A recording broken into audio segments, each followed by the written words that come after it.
Bonjour à tous, aujourd'hui je vous fais découvrir Genève avec de l'aquarelle. J'ai sélectionné une photo et à partir de là j'ai tracé mon croquis au crayon. J'avais l'habitude d'utiliser un crayon aquarelle pour ne pas le faire voir une fois que la peinture était déposée, mais ça avait aussi justement le problème que lorsqu'on pose plusieurs couches de peinture, ça disparaît un peu trop vite. J'ai donc décidé d'utiliser un crayon gris comme on utilise pour faire les devoirs, et après ainsi je ne vais pas le faire disparaître sous mes couches de peinture. Je commence par l'arrière-plan, le plan le plus éloigné, c'est-à-dire le plan du ciel.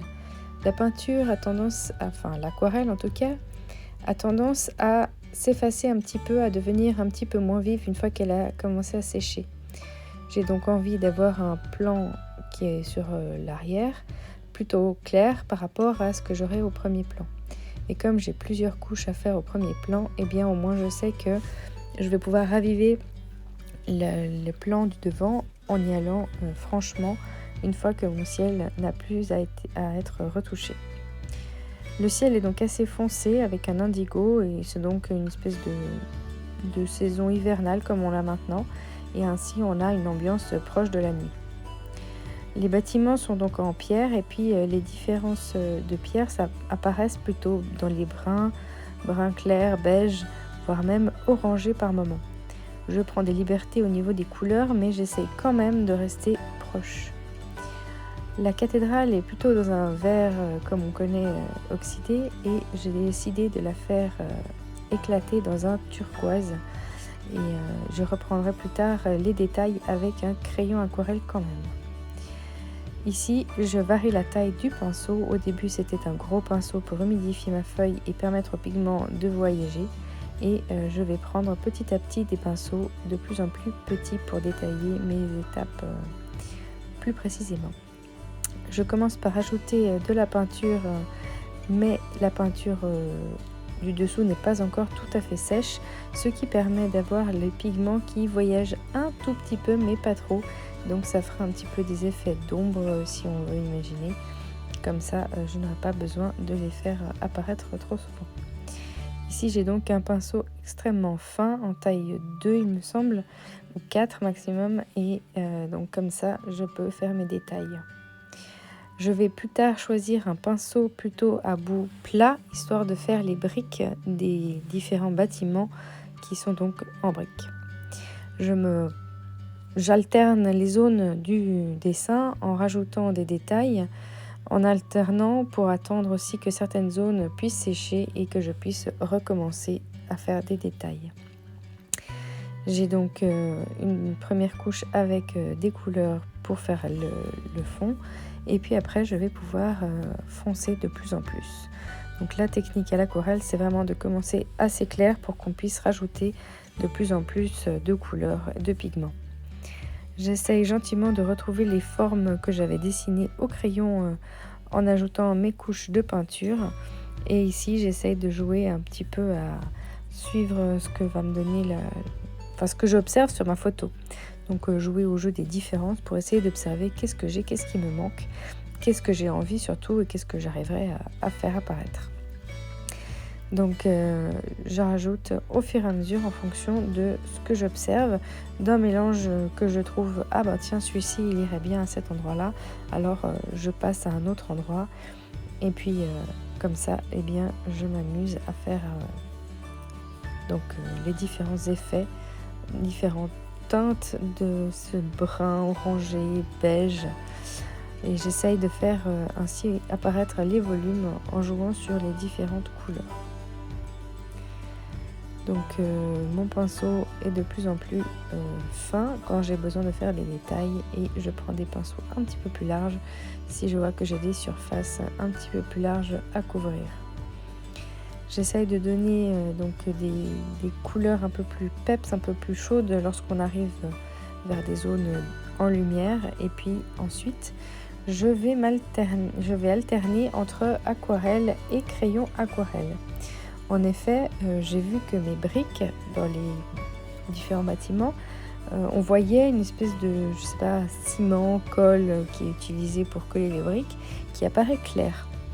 Et donc ma peinture, c'est pas de la gouache, donc du coup, Pour pouvoir faire apparaître ce trait clair, eh bien, je vais utiliser le crayon qui permet de couvrir un petit peu la couleur de l'aquarelle qui est déjà assez foncée pour pouvoir rajouter une teinte claire de l'aquarelle. Peut-être que j'aurais pu faire autrement en laissant un peu plus de blanc du papier, en anticipant les formes des briques ou en mettant du masking fluide, mais j'avoue que je préfère la technique du crayon plutôt que la technique du masking fluide ou alors de laisser du papier blanc par anticipation. Donc j'essaie de renforcer aussi les formes au pinceau pour donner un petit peu quelques formes et très vite je me rends compte que j'aimerais bien avoir des lignes pour suivre la forme des lignes de point d'horizon, pour avoir les lignes qui vont pouvoir converger et avoir clairement les formes. Donc je prends un crayon aquarelle assez gras histoire d'avoir vraiment de la couvrance. Et puis je n'hésite pas à aller avec le plat de la mine pour faire quelques effets de texture avec le papier. Ensuite, je vais poser ma peinture en suivant les traits et comme le crayon était plus clair que la peinture, ça fera ressortir exactement l'effet que je désirais. J'hésitais à utiliser un crayon blanc, un stylo blanc par la suite, mais finalement le résultat comme ça me plaît plutôt bien. En observant la photo, je vois qu'à chaque fois les briques sont foncées sur le pli du bâtiment et donc j'essaye de faire ce dégradé en piquant sur ma palette différents endroits entre du clair, du foncé et une espèce de rouille comme ça. Et donc en ne nettoyant pas bien mon pinceau entre les différentes couleurs, les dégradés se font assez naturellement comme ce qu'on peut observer sur la photo.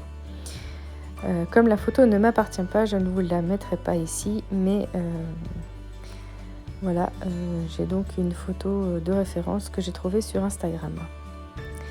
Donc ici, je ne sais pas pourquoi, j'ai décidé de commencer par le bas et donc pour continuer sur le haut, je commence à faire le côté droit de la peinture pour attendre que ça sèche et pouvoir refaire quelques traits.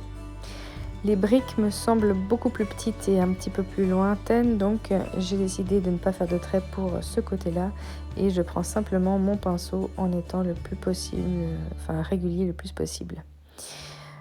J'ai donc ensuite repris ma règle pour faire mes briques, les lignes de mes briques et je continue donc mon alternance comme je l'ai fait pour la gauche en bas.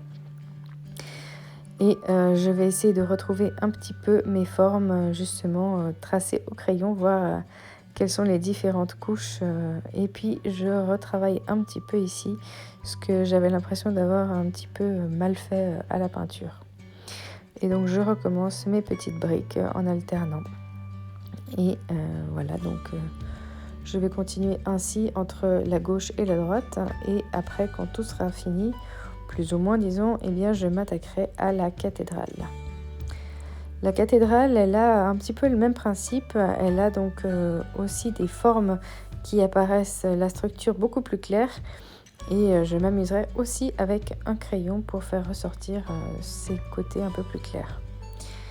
Et je vous laisse regarder la fin de la peinture.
Si vous avez aimé cette vidéo, n'hésitez pas à liker, abonnez-vous et partagez le lien.